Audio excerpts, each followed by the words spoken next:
So with Pioneer Human Services, as I mentioned, it's helped people throughout the years and continues to support those with criminal histories. And we had the privilege of hearing Daryl's story firsthand. We also have another firsthand account, this time from our next guest, Mr. Michael Langone. Now, he realized his chance for change and made the move from client to case manager in Pioneer's Housing Department over the past 4 years. So at this time, could you please help me welcome to the podium Mr. Michael Langone.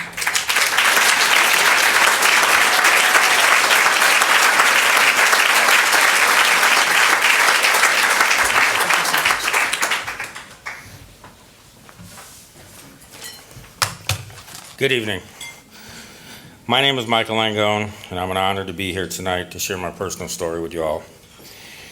Although my past does not include prison, it does include several years of battling addiction, homelessness, and being arrested and jailed multiple times. Pioneer played an important role in saving me from going to prison as my life was getting more desperate. I honestly don't know where I would be today without Pioneer's care and staff, support, and services. Currently, I work for Pioneer as a housing program supervisor. I oversee the 3 transitional programs in Tacoma and 2 of the permanent housing programs in Auburn and Seattle for adults with children. I love my work and appreciate the opportunity to share and give back to a population that I will always be connected to. I never feel a distance when I'm working with men and women who are struggling in recovery from addiction or feeling like they have hit rock bottom. I see myself over and over again and feel fortunate to now be in a position to offer assistance to individuals and be able to give them a chance for change. Maybe some of you will be able to relate to my story, or you may know someone who had it all and then lost everything, and you can never figure out what happened in their life. Let me just say that addiction is a disease. When it grabs you, it takes over you just like a cancer. You can want to be clean, but without help and supportive services, all of your best intentions and efforts are wasted time. I grew up outside of Boston in a good family. My parents were active in the community. My father was a very hard worker. After graduating from high school, I entered college at Framingham State College in Framingham, Massachusetts. I played rugby in college and earned a degree in economics.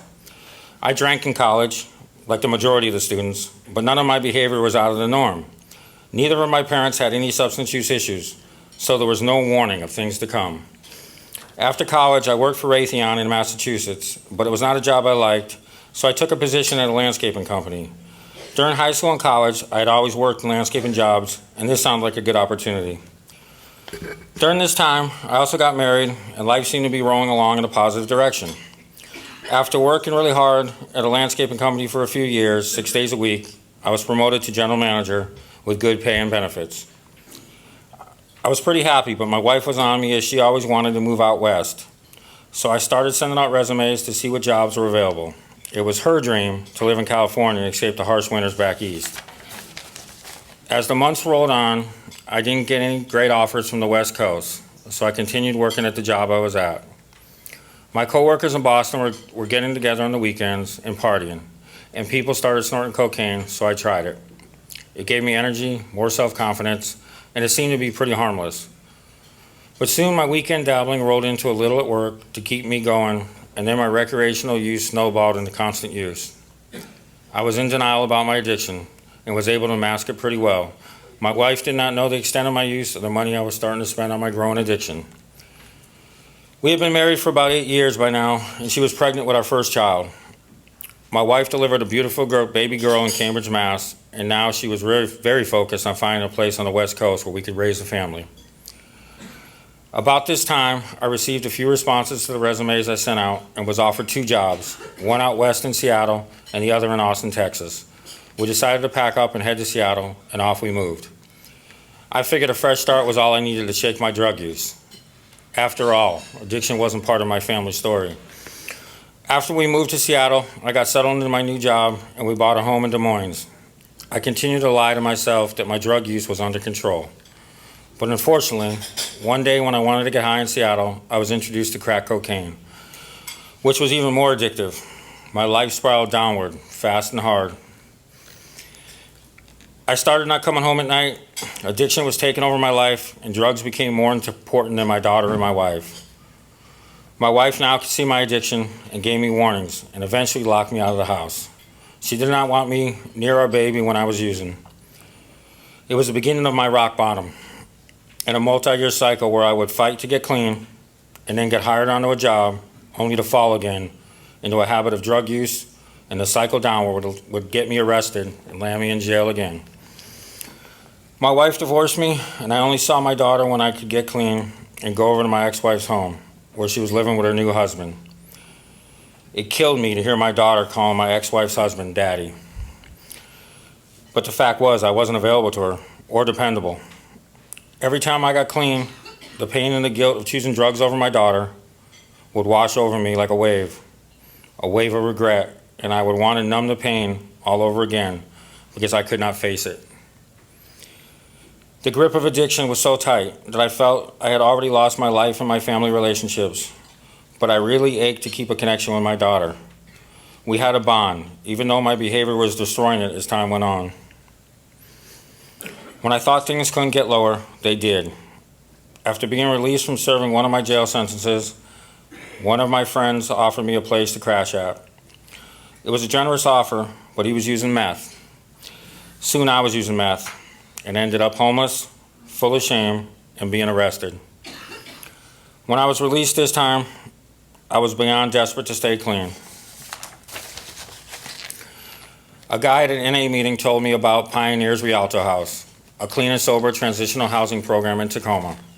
It was my first introduction to Pioneer and to the late Linda Maples, who was the program manager at Tacoma's transitional housing. She gave me a few chances as I continued to struggle with my addiction. When I relapsed, she would exit me from the program, but motivate me to get treatment and help. And when I was clean, she was willing to take me back in and give me another chance. Linda had seen it all and been through more than me. She knew the telltale signs when a resident was using or when an individual needed motivation to stay clean. She urged me to go to NA meetings, counseling, and to go back to school to change my career. I was 46 years old, but she insisted it was never too late. Pioneer's transitional housing program gave me a place to get started after years of living on the street. The opportunity to live in clean and sober housing, along with steady group meetings, kept me on track and was breaking my pattern of addiction. I will always remember the luxury of finally having my own apartment in the Rialto, a clean and sober environment where I could shut my door, focus on my recovery, and feel safe for the first time in a long time. I was now in constant contact with my daughter, and I had disappointed so many times when she was younger. She was 12 years old and gaining trust and confidence in me because I followed through on everything I said to her and was accountable for my actions. I was becoming the real dad that she didn't have before. After months of being sober, I realized I wanted to work with people in recovery and those with criminal histories. Now it was my chance to give back. I enrolled in college again to get my degree in human services. I graduated with a 4.0, and Pioneer offered me an entry-level position in housing in Tacoma. Soon I was promoted to a case manager position in Seattle's transitional housing program, and I moved into the Lobdell, one of Pioneer's permanent housing facilities. Working as a case manager, I could see that I had come full circle and was in the right role where I could now be helping others. When you've been given a second chance like I have, I feel that you have a moral obligation to give back. After a few years as a case manager, I was promoted to the supervisory role I serve in now, working with both transitional and permanent housing programs. It is my turn to help people work through their addiction and trauma to get back on their feet. I focus on supporting and motivating others coming into the housing programs to build a future and never give up. Pioneer never gave up on me. They understand the issues with addiction. After years on the street, it is nearly impossible to get it right the first time. But here I am, clean and sober for 6 years, with the help of supportive services and people that push me to break the cycle of addiction. In the grips of addiction, I would never have thought I would have my life back and be where I am today. I am so fortunate to have a great support system of friends and mentors, both at work and in my personal life, including a supportive fiancé who was instrumental in my life. Their expression of compassion and empathy towards people with criminal histories and those struggling with addiction has set a standard for how I must treat others. The best part of my story is that my daughter never gave up on me either. She got angry and refused to speak with me at times, but I disappointed her so many times in the past, who could blame her? Now that I have been drug-free for several years, it has been so amazing to be a father again. She graduated from high school top of her class and asked me to drive her to California to look at colleges, so we did a one-week road trip together. She is now a freshman in the business school at San Diego State University and working. We talk almost every day on the phone. Our bond has grown very strong. I feel so proud to be back in her life and am eternally grateful to Pioneer for believing in me and giving me a chance to change. In closing, I just wanted to share something she posted on my Facebook page a couple years back. And it reads, 4 years ago, I got my papa back. I am so proud of you and that you have been there every time I needed you. I love you so, so much. Thank you.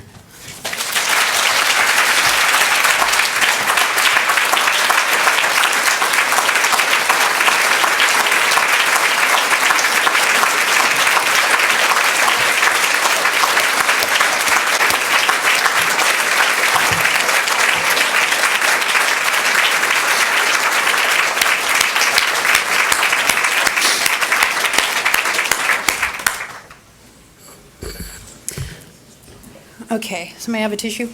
Oh. Papa. Yeah, it's got to be so precious. I mean, so much can be lost in just a blink of an eye, and so much regained with just some perseverance and dedication. So, Michael, thank you not only for your story, but for your service and your commitment to do right, because by your actions, look at where your daughter is today. And that's because she saw you fall and get up. My mother always used to tell me, you can't have a miracle without a mess. Otherwise, it's just an everyday occurrence. And through the work that Pioneer Human Services is doing, through the work and the stories that we've heard from Michael and Daryl tonight, we know, we don't have to wonder, miracles are happening. So again, Michael, thank you for your story, and thank you for all that you've done.